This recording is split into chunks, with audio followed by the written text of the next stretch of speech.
Muito bom, já chegamos a mais um episódio Isso. de Café. Café com Piqui. Não se esqueça de viver. Eu queria começar só fazendo uma divulgação de um livro que acabamos de lançar com a parceria da editora Vozes, os queridos parceiros lá de Petrópolis, né, na editora Vozes. Que nos honram muito. O livro é do filósofo francês Frédéric Lenoir, um grande especialista em filosofia e sociologia das religiões. Esse assunto da espiritualidade para ele é muito interessante. Ele lançou um projeto na Europa que é de meditação e filosofia para crianças. Se tornou um sucesso da França para outros países de língua francesa também. E agora chegando ao Brasil através desse livro. Então, os educadores, né, que tiverem vontade, né, de trazer algumas ideias dele para a sala de aula, de como melhorar a discussão de filosofia com crianças e a meditação também, eu falo que é para fortalecer o íntimo, né, da criança. O livro é uma graça e vale a pena o pessoal conhecer. Então tá aí, pessoal. Filosofar e Meditar com as Crianças, de Frédéric Lenoir. Isso. Um lançamento da editora Vozes com a nossa editora Vida Integral. Vida Integral. Depois um dia desses vamos falar mais dos nossos livros. Sim, né? sim, sem dúvida. Eu acho que sim. Acho que merece um episódio. Falando em livros, no primeiro episódio a gente falou muito do Goethe. Sim. Com base aqui no livro do Pierre Hadot. Que é Não Se Esqueça de Viver. Isso, tanto que é o nosso título, né? Jargão, né? Whatever. E eu queria fazer uma correção de pronúncia, porque quando a gente fala do último poema, daqueles 5 elementos, existe o tique. Que eu falei taike. Mas olha, primeiro, eu não falo grego mesmo. Então eu também não. Eu já peço desculpas, mas admitindo a ignorância, né? Mas eu poderia ter tido esse cuidado, só que eu fui influenciado muito pelo próprio inglês, né? Porque quando a gente vê com Y... Aquele Y a gente já vai logo pra aí eu usei a minha aberta. Formação. Eu morei nos Estados Unidos, falo e inglês. Qual que é, então, a pronúncia correta? Tique. Eu falei taike. Não é taike, é tique. Tique, isso que é o grego. Ok. E para terminar, no segundo episódio, quando a gente falou sobre integração e diferenciação, a sua amiga Thaisa Maciel, né? Isso. Ela fez uma pergunta muito boa. Da Alfenim, das porcelanas de Piqui, né? Que a gente indicou, lindas porcelanas. Mas tem várias outras também, tá? Então, no segundo episódio a gente fala muito sobre isso, que a pessoa, para se sentir plena, para o desenvolvimento pleno dela, tá sempre... vamos dizer assim, combinando essas duas tendências. Eu falo que são impulsos naturais, né? Mas que devem ter mais consciência, que é de diferenciar-se, então ser uma pessoa autêntica, você ser você mesmo, né? Mas também existe a ideia da integração, que é o quanto eu consigo acolher, integrar as pessoas em minha volta, porque afinal de contas existe um todo, uma totalidade, eu me sinto mais pleno quando eu estou integrado, né? E ela fez um comentário, ela disse assim, mas... será que eu consigo integrar pessoas que às vezes me hostilizam, né? Ou ambientes em que não... Me integrar a ambientes que não me fazem bem? Isso. É uma boa pergunta, viu, Thaís? Achei excelente. A resposta que eu dei a ela foi assim, eu queria dar para todos os nossos... Eu acho que é interessante mesmo. O pessoal que acompanha aqui, os ouvintes. Os ouvintes, quem assiste também, né? Porque ele também é visual, isso, exatamente. Nosso público. Isso. Que é assim, olha, sim, a integração é uma experiência de amor, é uma experiência de conexão, né, com todos, né? E como a gente falou aqui num sentido muito essencial, então nós falamos de um sentimento profundo, né? Mas às vezes eu não consigo conviver bem com uma pessoa porque a gente tem um pensamento tão divergente ou valores divergentes que a gente fica se ferindo um ao outro, né? E às vezes tem que se afastar, é verdade, eu não Thaisa. consigo fazer nascer o amor em certas relações. Eu até gostaria de ser mais amorosa com aquelas pessoas, mas é complicado, é um pouco mais difícil. Todo mundo sabe que convivência é desafiante, né? Agora, o que eu respondi para ela é, no âmbito do sentimento profundo, é possível manter uma integração plena. E até usei a Hannah Arendt como expressão filosófica dela, que é amor mundi. É ter um amor pela humanidade. É amar a própria espécie humana. Não, né? O indivíduo, mas claro a humanidade. Que você inclui todos os indivíduos a humanidade. Nesse sentimento profundo. Mas isso não muda que no plano existencial você tem que tomar decisões e conviver mais com alguns e menos com outros. Até porque você isso tem faz que cuidar parte da da vida. sua própria saúde mental, claro, né, etc. Ninguém é obrigado, né? Então, acho que respondi a Thaisa. E quem sabe pode ter sido a dúvida de outras pessoas. Exatamente. Né? Mas eu acho que hoje o nosso tema não foi anunciado ainda. Ainda não. Isso aqui tudo aí foram alguns avisos. O tema de hoje é Fernando Pessoa e o autoconhecimento. É isso aí. Não é Vamos falar dele.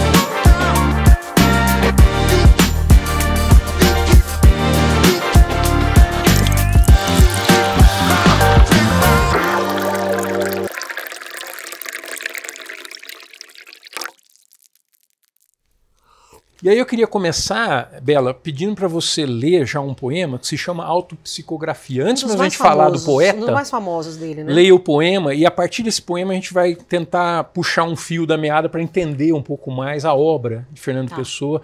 Eu diria a atitude geral que ele tem por trás de tudo isso. Legal. O poeta é um fingidor. Finge tão completamente que chega a fingir que é dor, a dor que devera sente. E os que leem o que escreve, na dor lida, sentem bem, não as duas que ele teve, mas só a que ele não tem. E assim, nas calhas de roda, gira, gira a entreter a razão, este comboio de corda que se chama coração. Ai, eu fico emocionada. Né? Chega, deu uma aguinha no olho, é bonitinho demais. É fofo demais. E essa frase ficou muito famosa, né? O poeta é um fingidor, né?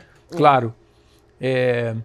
E ele faz esse jogo de palavras, né? Que finge tanto que acaba confundindo aquilo que é fingimento e aquilo que é realidade. Mas que ele sente mesmo. Né? Exato. É um grande poeta da língua portuguesa, considerado por alguns pensadores e críticos literários como o maior poeta da língua portuguesa. Sim. Claro, é difícil a gente cravar isso, porque Camões existiu.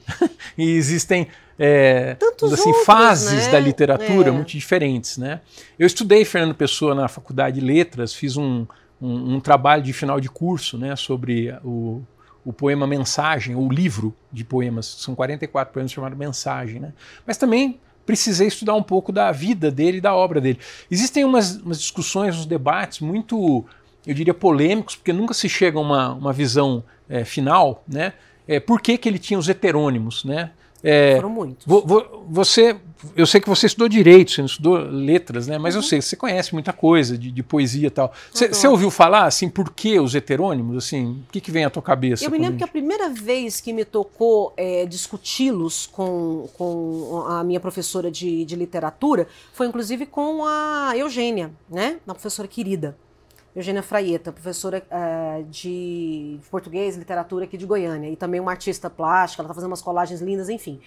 Eu me lembro de ter tido essa conversa com ela, mas professora, por que sendo esse poeta já, né, tão, digamos, reconhecido e tal, ele precisou recorrer a essas máscaras? Eu me lembro de ter perguntado, de ter, portanto, sentido que ele usava esses heteronômios para poder dizer coisas que o seu eu lírico natural não poderia. Boa. E aí a professora confirmou isso, exatamente, porque há certas verdades que, para se tornar poesia, precisam sair de um outro eu lírico. Então ele foi meio que desdobrando. Como quem cria, por exemplo, uma novela ou um romance, escreve um romance, cria vários personagens. E se parte em vários personagens. E acaba sendo o escritor todos eles, né? Ou quando você está fazendo, você nunca fez análise, mas quem fez análise vai reconhecer, ou quando você, ao fazer a análise, o seu analista fala assim, anota seus sonhos. E depois vai te explicar, vamos conversar sobre os seus sonhos, e você passa a entender que você é todos aqueles personagens que estão ali. Sonho. Não, então peraí, no sonho tinha meu pai, minha mãe, meu amigo, meu cachorro, meu primo, aquela pessoa que eu não via. Todo mundo é você. Essa resposta que você deu sobre os heterônimos é a mais comum E se você entrar hoje na inteligência artificial, eu fiz esse teste, e perguntar por que Fernando Pessoa criou heterônimos, a resposta é essa. Mentira! É essa.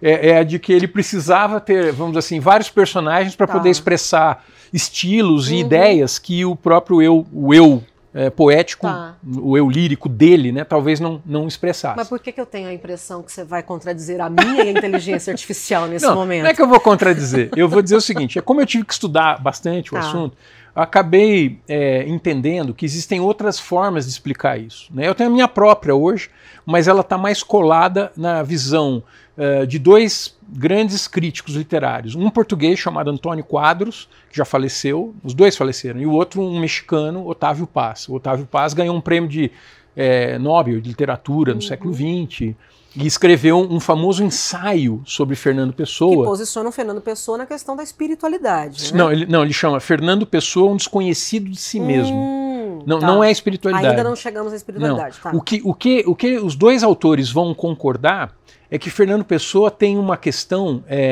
vamos dizer assim, que para muitos é disfuncional, e eu vou, daqui a pouco vou explicar melhor, que é um problema com a própria identidade. Então eu vou ler aqui um pensamento que Fernando Pessoa escreveu sobre si mesmo, né? Acho que, se eu não me engano, foi numa das obras de prosa dele. Ele diz assim, olha, desde criança eu vivia entre personagens imaginários.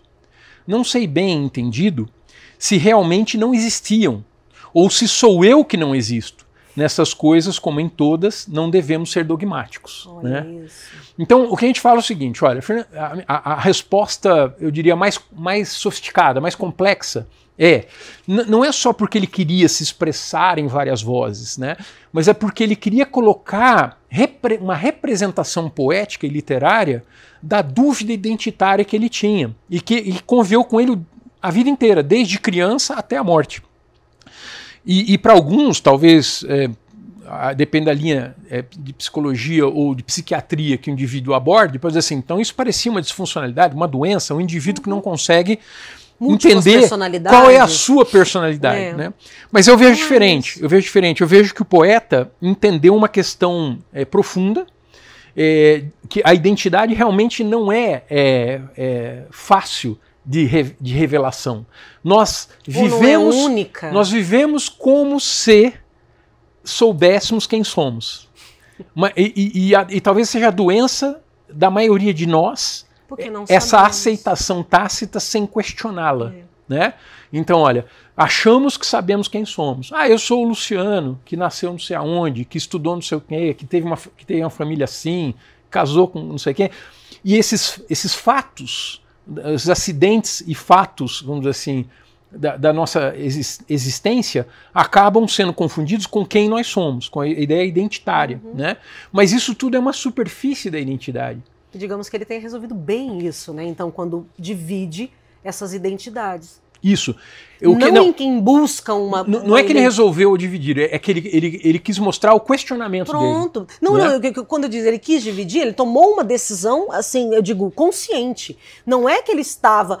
Não é que um dia ele acorda, eu sou Ricardo Reis. Não é isso. Não é isso, Não. Olha o que o Antônio Quadros diz, eu vou também ler um trecho deles. Assim, estamos em presença de uma navegação íntima. Porque Fernando Pessoa gostava muito desses símbolos da navegação. Né?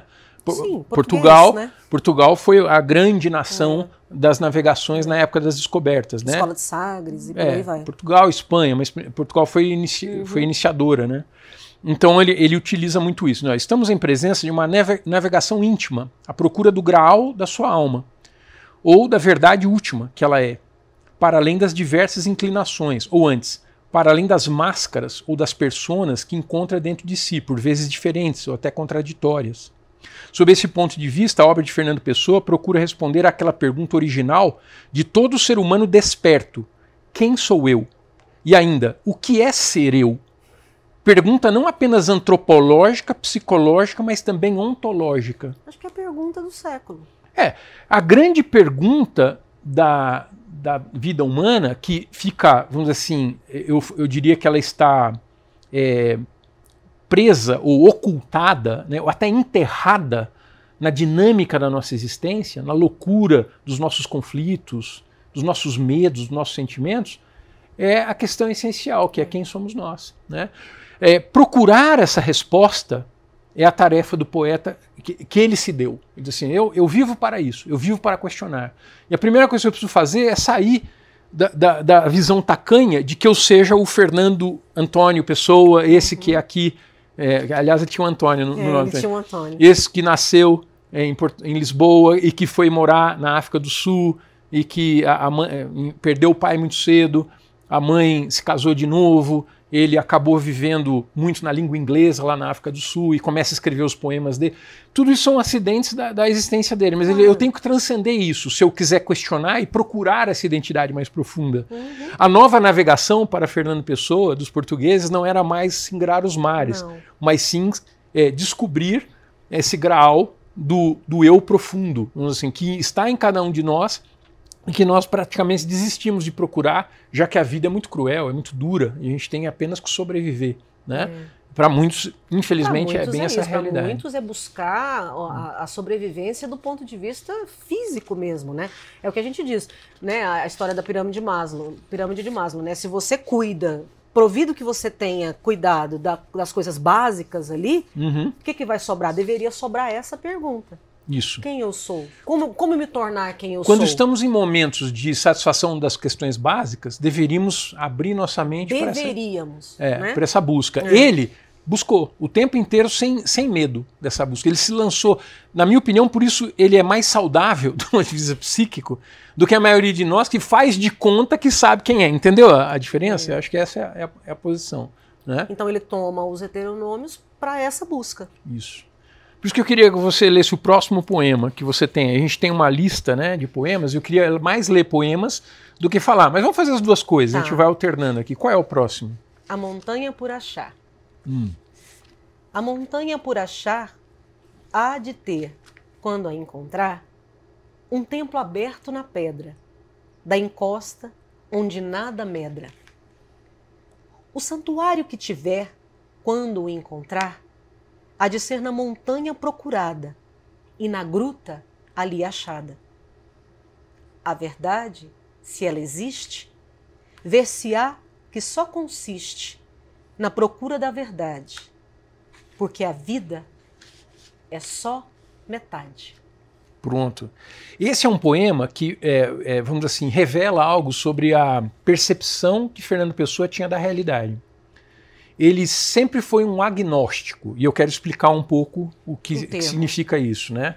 O agnóstico não é alguém cético, é diferente. O cético não acredita, né? Ele, por exemplo, em questões religiosas ou espirituais, ou mesmo em mitológicas e tal, o cético é aquele, não, tudo isso é bobagem. O agnóstico, né? Também não é um ateu. O agnóstico não. Então, o cético seria, o ateu, o cético, é aquele que não acredita, né? O agnóstico, ele tem uma abertura, porque ele está dizendo assim, olha, eu não tenho certeza de nada. Tanto pode ser quanto não ser, portanto eu estou aberto a uma possibilidade. Eu não estou fechado a nada. Então a postura geral de Fernando Pessoa é uma postura agnóstica. Ele está aberto. Mas ele sabe, e aí que está um ponto muito importante, que é filosófico, tem muito a ver com filosofia, mas também com poesia. Aliás, uma pessoa me perguntou sobre isso, né? Falou, o podcast é de filosofia? Eu falei, não é de filosofia.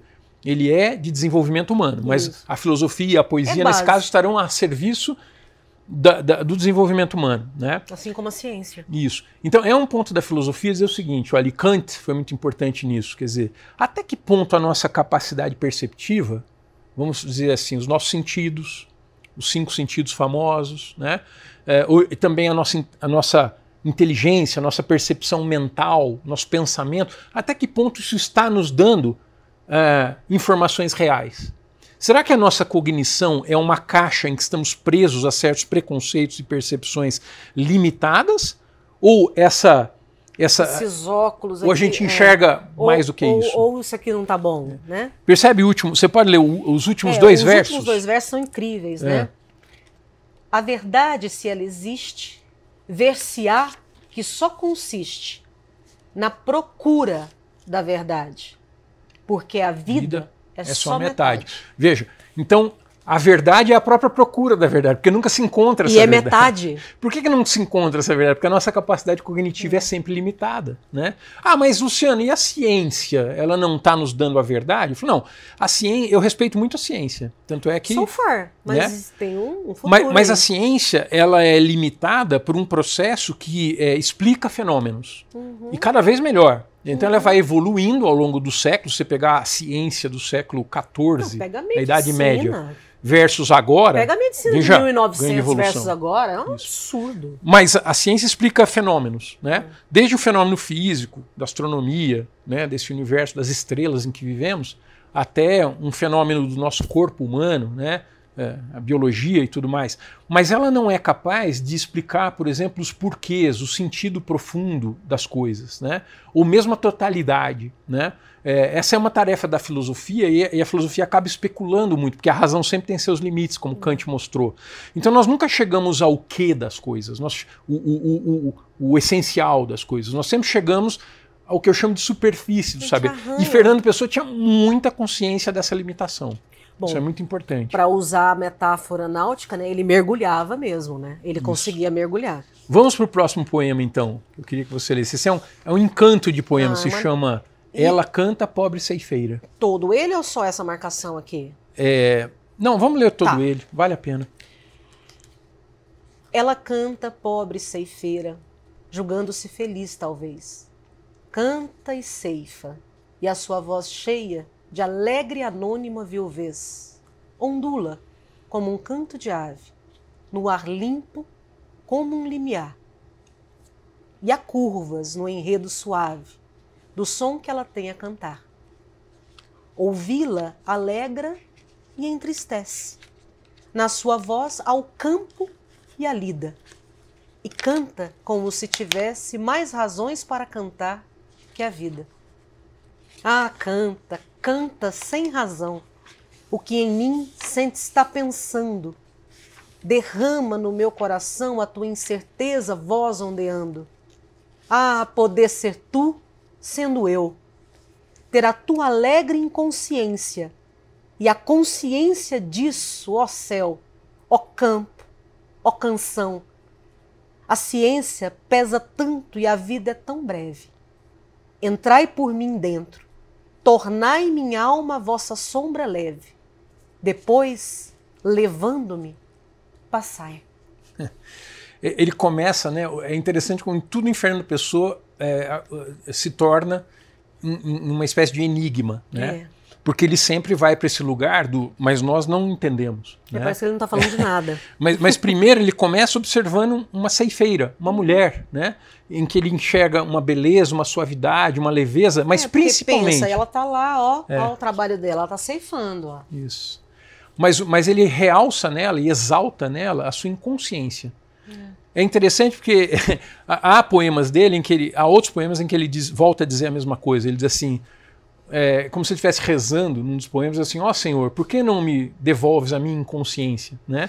Quer dizer, o fato de ter consciência é sofrimento. Se eu não soubesse, se eu tivesse naquela fase anterior à percepção e à consciência, né, seria melhor, porque agora eu vivo nesse tormento que é ter consciência e não saber explicar. E não saber como realizar, vamos dizer assim, né, a vida, a própria vida. Né? Então, o ser consciente para ele é uma problemática. Né? É uma problemática que ele vai ter que achar algum tipo de saída para, vamos dizer assim, conciliar com a própria existência. E ele vai fazer isso através, principalmente, da arte ligada à espiritualidade. Depois eu posso falar mais para o final como ele tenta fazer isso. Né? Mas aqui esse poema realça então essa ideia da inconsciência. Né? Seria melhor não termos consciência. Essa alegre inconsciência, isso. Diante do fato de que a nossa percepção é sempre limitada, e nós vamos viver então nessa angústia existencial de não saber quem somos, melhor seria se fôssemos inconscientes. Pudéssemos ficar lá cantando, ceifando. Mas isso não é possível. Todos nós que vamos dizer assim, em algum momento despertamos, né, começamos os nossos passos da cruz. É o nome de um dos poemas dele. Né? Se alguém perguntasse assim, mas Fernando Pessoa era um poeta cristão? Né, eu diria assim, olha, ele não se prendeu a nenhum conceito religioso específico, embora ele fosse bastante espiritual. Ele sabia que a realidade vai além do que é percebido de maneira sensível, né? E ele tinha uma relação com algumas ideias esotéricas, né? Em alguns momentos com as ideias cristãs também, mas não com a igreja organizada. Ele tinha problemas com isso, né? Embora ele também, o poema Mensagem, ele vai trazer uma série de símbolos cristãos para tentar explicar como eles se referem à nossa psicologia profunda. Então ele tinha assim uma leitura própria dos símbolos cristãos, embora não fosse o que a gente poderia chamar de um cristão tradicional. Isso é só mais para explicar e esclarecer para quem está nos acompanhando, né? Mas vamos voltar ao fato de que Fernando Pessoa, em várias vozes dele, está à procura de si mesmo, né? Então, por exemplo, Passos da Cruz é um grande poema que ele escreveu, Fernando Pessoa ele mesmo. Tá? Então não é nenhum dos heterônimos. Tá? É ele mesmo. Ele assinou como Fernando Pessoa. E eu queria que você lesse uma das partes de Passos da Cruz, que é a parte 6, se chama Venho de longe e trago no perfil.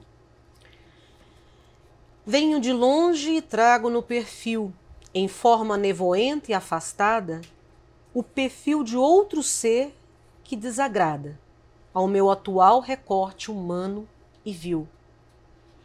Hoje sou a saudade imperial do que já na distância de mim vi.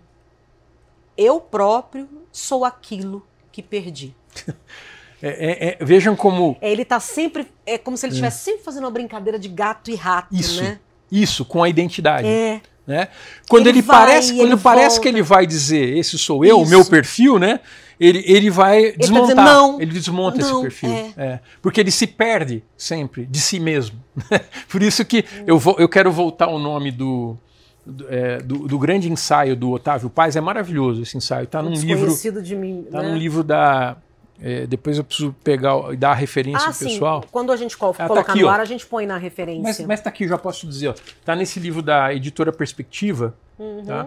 E que se chama Otávio Paz, Signos em Rotação. Né? Acho que é ali, né, que eu tenho que mostrar. Isso. Eu vou mostrar para minha câmera lá também. Ó, e aí dentro tem um ensaio que é da década de 1960 ainda, olha só. Em que Otávio Paz, na minha opinião, e eu li muita coisa sobre Fernando Pessoa, foi a melhor explicação sobre o que é essa heteronímia. Ou seja, muitos poetas que existem dentro de um único poeta. Perfeito. Né? Tá? Então, e ele chama esse ensaio de Fernando Pessoa um desconhecido de si mesmo. Aquele que está sempre buscando se conhecer. Aliás, olha que interessante. Alguém poderia me perguntar, Luciano, como é que se dá o autoconhecimento? Não é por acaso que a nossa empresa se chama Caminhos, porque existem muitos caminhos diferentes para o autoconhecimento. É um processo de iniciação, né? E que não termina nunca, mas que tem um despertamento, né? E aí a pessoa vai em busca disso. É interessante que no Oriente existem, por exemplo, pessoas que fazem um processo de autoconhecimento usando o arco e a flecha. Budistas, né, que utilizam o arco e a flecha e o alvo para fazer o arqueiro zen, por exemplo, faz isso. Né? Já vi pessoas usando a yoga como um processo de conhecimento do corpo para buscar o seu autoconhecimento. Né? Eu já vi pessoas como os derviches, que você acho que viu, né? Sim, se eu não me engano, vi. Né? Do sufismo. É uma experiência. É um processo de autoconhecimento e é pela dança e pela música. Né? E é brutal, e ao mesmo é forte. Muito, né? muito. E Fernando Pessoa escolheu escrever poesia como uma forma de se autoconhecer. Então, para ele não é... Veja, ele não é um poeta no sentido estético, ponto final. Eu escrevo poesia para criar uma experiência estética para o meu leitor. Ou atender a bela arte, não era isso. Não, ele utiliza o escrever a poesia como alguém que tivesse um diário, mas tivesse um grande talento literário. E está escrevendo sobre a busca. E buscando se descobrir no processo da escrita da poesia. E você percebe que ele vai e volta. Isso. Então vamos para mais um poema que eu estou sem o nome dele aqui. Não me digas mais nada. Não me digas mais nada. O resto é a vida. Sob onde a uva está amadurecida. Moram meus sonos que não querem nada. Que é o mundo? Uma ilusão vista e sentida. Sob os ramos que falam com o vento, inerte, abdico do meu pensamento. Tenho esta hora e o ócio que está nela. Levem o mundo, deixem-me um momento. Se vens, esguia e bela, deitar o vinho em meu copo vazio, eu, mesquinho, ante o que sonho, morto te agradeço, que não sou para mim mais do que um vizinho. Pronto, agora também ele não é ele é o vizinho. É interessante que qualquer episódio que o poeta vai narrar, por exemplo, ela trazendo vinho para ele. Ela está servindo vinho para ele. Isso. Vai servir para uma discussão da lucidez. Né? Sabemos o que é isso? Né? O que é o vinho? O que sou eu? Eu não sou mais do que um vizinho para mim mesmo. Né? Mas talvez a frase mais importante dele aqui, o verso mais importante é: levem o mundo, deixem-me o momento. Eu ia falar, para mim deixem-me o momento. O momento, ele tinha viver na presença. Uma aguda consciência da presença. A ideia de que o tempo ele é um vilão da experiência humana. Por quê? Quando nós pensamos no futuro, e às vezes precisamos pensar no futuro e planejá-lo, né? Claro. Nós deixamos de viver. Né? Nós vivemos menos, nós reduzimos a nossa vivência porque nós estamos com uma preocupação, nós não estamos nos ocupando do que está acontecendo aqui e agora e sorvendo esse vinho da vida do aqui e agora. Nós estamos nos projetando para frente e, portanto, perdendo essa essência da presença. Né? E quando fazemos isso com o passado, da mesma maneira, as lembranças precisam vir à tona às vezes, porque elas também nos fortalecem ou nos reenergizam para alguma coisa. Mas quando nós ficamos muito focados no passado, nós perdemos esse vinho a ser tomado aqui no agora. Então, levem-me o mundo, deixem-me o momento. O poeta, em busca de si mesmo, descobre que o eu mais profundo é um eu atemporal, vamos dizer assim. Isso é um dos pontos importantes da busca dele. Né? É importante falar um pouco dos principais heterônimos, embora que eu não tenha o objetivo de esgotar esse assunto, ao contrário, só vou arranhar ele. Mas é importante falar. Quais são os principais, os mais conhecidos? O Caeiro, Alberto Caeiro, o Álvaro de Campos, Ricardo Reis.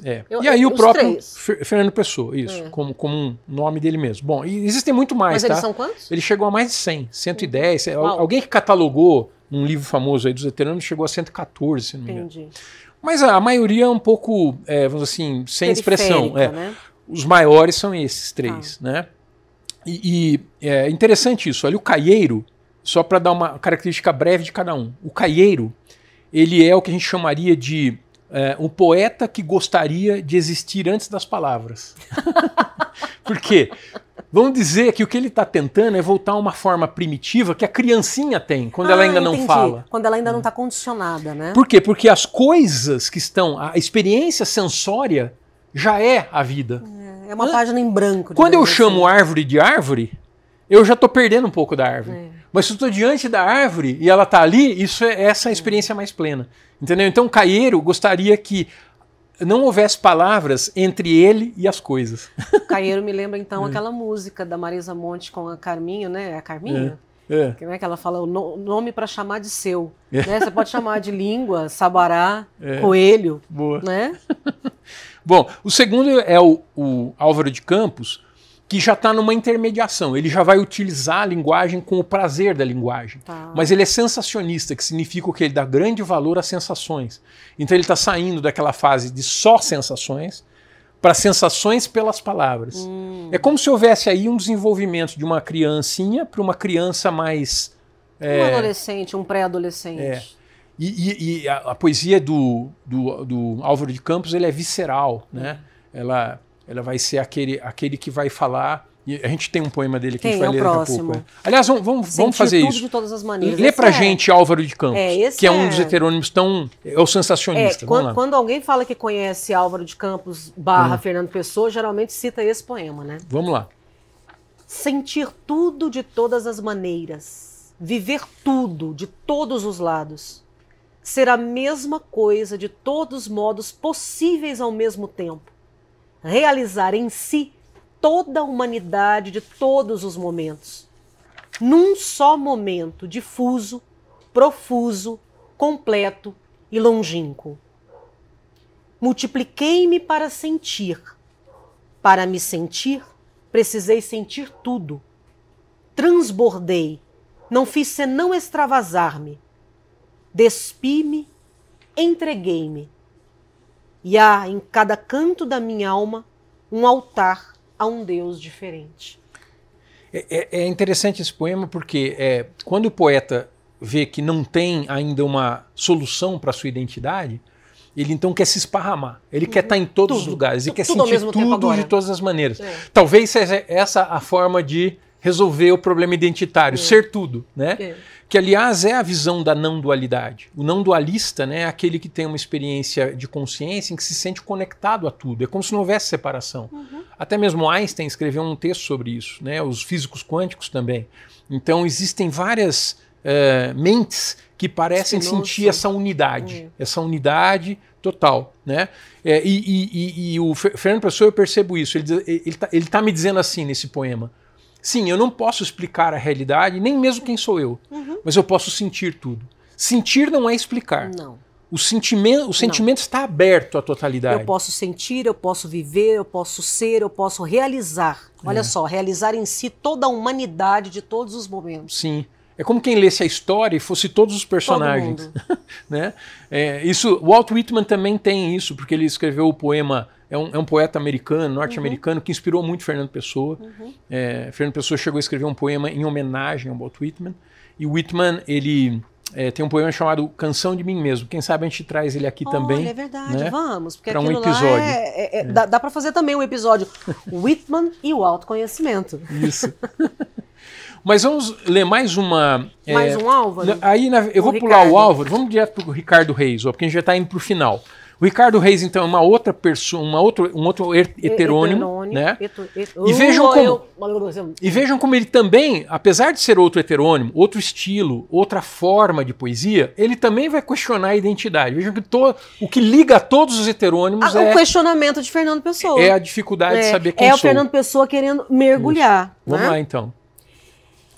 Não sei de quem recordo o meu passado, que outrem fui quando fui, nem me conheço, como sentindo com minha alma aquela alma que a sentir lembro. De dia a outro nos desamparamos, nada de verdadeiro a nós nos une. Somos quem somos, e quem fomos foi coisa vista por dentro. Muito misterioso, né? Muito enigmático, né? Mas ele está falando aí do processo de olhar para dentro. O autoconhecimento sempre requer o que eu chamo de uma atitude contemplativa e introspectiva, que é: eu preciso de silêncio, eu preciso da natureza, eu preciso questionar. Queria dar até uma dica prática de meditação, que quando estiver sozinho, num momento tranquilo, procure fazer um silêncio mental. É difícil ficar zero pensante. Não precisa sentar em posição de lótus, não, nada disso. Né? Mas é ficar num lugar natural, tranquilo. E aí lançar para si mesmo uma pergunta: quem é a consciência que percebe essa pessoa? Né? Então você está me dizendo. Esse corpo. Eu devo perguntar, mente. Anabela, quem é a consciência que te mantém? Isso, a consciência que está em ti, em mim. Essa consciência. Que me dá a consciência de mim mesma? O que me faz pensar o pensamento? O que eu posso saber a respeito dessa consciência que está aqui em mim? Né? Porque a tese de Fernando Pessoa e de muitos assim, filósofos não dualistas é de que a consciência que está em nós ela é individual, mas é ao mesmo tempo universal. Eu gosto muito de uma metáfora criada pelo Joel Goldsmith, que é o diamante. Então ele diz assim, olha, pense que a sua consciência é uma faceta de um diamante. E pense que o diamante completo é a consciência cósmica, ou consciência universal. E não há como separar os dois, né? Então, a parte também é o todo, né? E é essa experiência que ele tem. Agora, uma coisa é eu falar intelectualmente isso, outra coisa é ter uma experiência vivencial. Estou passando por isso agora, né? Nós fizemos no final do ano passado uma imersão de espiritualidade, um retiro na chácara do nosso sócio, na chácara não, na fazenda. Fazenda do Léo. E a partir dali foi um despertar para mim, né? Foi quando eu finalmente consegui entender essa questão da não dualidade e dizia isso para o Luciano outro dia. Intelectualmente eu já não tenho mais dúvida, mas eu preciso agora, assim como o Joe ensina para a gente nos livros dele, e eu estou lendo agora especificamente o Praticando a Presença, É preciso trazer isso para a automação do dia a dia. Isso é preciso entrar... O ritual diário, vamos dizer assim. É preciso entrar na corrente sanguínea. É preciso... Ele falou assim, sabe como quando você acorda e sabe que você tem que fazer a sua higiene, não sei o quê? É isso, você já se conecta ali com essa certeza. Parte do que você faz todo dia. Exato. E quando eu consigo... Ainda que eu não tenha intronizado, tenha resolvido apenas intelectualmente, o dia flui melhor. Muito bom. Ó, temos mais 4 poemas pequenos e eu faço pequenos comentários para a gente encerrar, mas é importante ir até eles. Agora olha. Nós vamos para o primeiro do Fausto. Primeiro, eu gostaria o primeiro Fausto, que faz parte de um poema grande dele chamado O Primeiro Fausto, e se chama Tudo é Símbolo e Analogia. Eu quero falar um pouquinho sobre como isso é importante em relação à arte. Tá. Tudo é símbolo e analogia. O vento que passa, a noite que esfria, são outra coisa que a noite e o vento. Sombras de vida e de pensamento. Tudo que vemos é outra coisa. A maré vasta, a maré ansiosa, é o eco de outra maré, que está onde é real o mundo que há. Tudo que temos é esquecimento. A noite fria, o passar do vento, são sombras de mãos cujos gestos são a ilusão mãe desta ilusão. O próprio título já explica bastante o que ele está querendo dizer, né? É porque nós tomamos, por exemplo, as pessoas mais, vamos dizer assim, têm uma visão mais material da realidade e mais céticas, elas vão dizer que, não, o mundo é isso aí, ó, é a matéria, é a vida, é a natureza, né? E ponto final, não há mais nada. Até o próprio poeta que ele criou, o heterônimo, vamos dizer assim, do Alberto Caeiro, vai dizer isso. Exato. Né? Então Fernando Pessoa também tem essa consciência, essa possibilidade. Né? Mas ele mesmo diz isso, porque ele diz assim, no final, tudo que está aí é símbolo de algo maior. Né? Então Fernando Pessoa, ele mesmo, né, enxerga a realidade como uma espécie de placa de trânsito. Eu explico. Imagina que você está indo daqui de Goiânia para Pirenópolis, né? Nós já fomos algumas vezes, aliás, uma cidade linda. Adoramos, aqui do interior de Goiás. Vale né? a pena. Por ser uma cidade colonial, né, com patrimônio tombado. Dezenas de cachoeiras, uma comida incrível, pousadas muito boas. Vale a pena. Acho que vale a pena. Olha nós divulgando aqui o Goiás. Alô, Piri! Né? Mas imagina que você está na viagem e tem uma placa assim, ó, Pirenópolis a 20 quilômetros. Né? Bom, é Pirenópolis ou é uma placa? É uma placa, né? Percebe? Não, e é 20 quilômetros.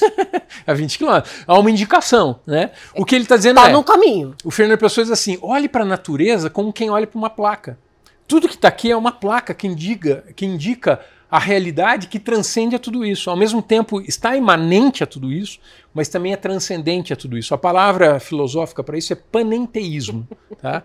Que é como se, vamos dizer assim, o que nós chamamos de Deus, né, está em tudo, mas também está além de tudo. Está se manifestando em tudo, mas também está além de tudo. Ele contém e quando eu olho para a natureza, eu enxergo essa totalidade profunda e maior, né?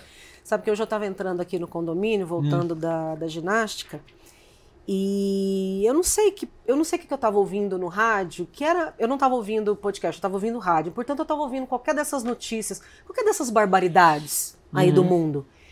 E quis embarcar, né? Porque isso acontece, né? A gente meio que se deixa levar. Reagir de maneira engajada. Eu quis reagir intelectualmente. Mas no exato momento em que esse pensamento começou a nascer, Luciano, veio uma revoada de pássaros, eles eram mais ou menos desse tamanhozinho, todos pretinhos, eles eram assim uns 50. E eles vieram, sabe quando a gente está entrando na portaria? Eles vieram não alto, mas eles vieram aqui na frente do carro e pararam naquelas jabuticabeiras que tem ali na entrada. Eu não consegui deixar de pensar em Deus, na unidade, na manifestação do divino. Na beleza. Na beleza daquela cena. E aí eu nem lembro qual que era essa notícia, graças a Deus. Que bom. Vamos mais um, ó. Agora, para chegar mais para o final, a gente vai saber qual é a missão de Fernando Pessoa, porque ele se deu a si mesmo uma missão, ou não. Vamos ver o que você me diz. Emissário de um rei desconhecido, eu cumpro informes instruções de além. e as bruscas frases que aos meus lábios vêm soam-me a um outro e anômalo sentido. Inconscientemente me divido entre mim e a missão que o meu ser tem. E a glória do meu rei dá-me o desdém por este humano povo entre quem lido. Não sei se existe o rei que me mandou. Minha missão será eu a esquecer. Meu orgulho, o deserto em que em mim estou. Mas, eu sinto-me altas tradições, de antes de tempo e espaço e vida e ser. Já viram Deus as minhas sensações. Bom, aqui ele se coloca como uma espécie de poeta místico, né? Isso. Que tem uma experiência direta do divino e que tem uma missão. Mas é interessante que a missão dele é esquecer essa missão. Porque ele sabe que inconscientemente se divide entre ele e a missão. Isso. É como se o ego dele Entre o ser e ele. Houvesse um perigo de que o ego pessoal dele atrapalhasse essa missão. Mas então ele tem que sempre esquecer que o ego tem uma missão. Olha que doido. Tem um paradoxo. A gente fala que a missão do missionário é não... Primeiro se esquecer de si mesmo. Não atrapalhar. Sair do caminho. Deixar que a coisa aconteça. Vamos dizer que todo ser humano... Porque a gente pensa em missão, pensa numa coisa religiosa e ponto. Uma assim, coisa calma. profética, eu diria que talvez. o médico tem a missão, Claro. que o professor tem a missão. O jardineiro tem. O jardineiro tem a missão. Todo mundo... O cachorro tem. Todo mundo no mundo, né, tem uma razão de ser, tem uma espécie de impulso a realizar algo que tem sentido. Todo né? mundo nasceu para ser o que é. Mas se eu me torno muito consciente de modo egóico dessa missão, eu atrapalho esse processo, percebe? Então, porque nada é meu, no final das contas. Nós somos todos um fluxo de realidade acontecendo, né? E a gente precisa deixar que esse fluxo se realize, né? E ser menos estressado com tudo isso. Deixa que as coisas se desdobrem, cada coisa tem sua hora certa. A gente às vezes se estressa, eu sei, você, eu também. Mas o mundo é... Mas o poeta está dizendo para a gente não encarar dessa forma, a gente permitir que a missão se cumpra. Né? É isso aí. E aí vamos ler de Ricardo Reis o penúltimo, que é bem pequenininho, que é Para Ser Grande Ser Inteiro, muito conhecido. Muito isso. famoso. É. Para ser grande, ser inteiro. Nada teu exagera ou exclui. Ser todo em cada coisa. Põe quanto és no mínimo que fazes. Assim, em cada lago, a lua toda brilha, porque alta vive.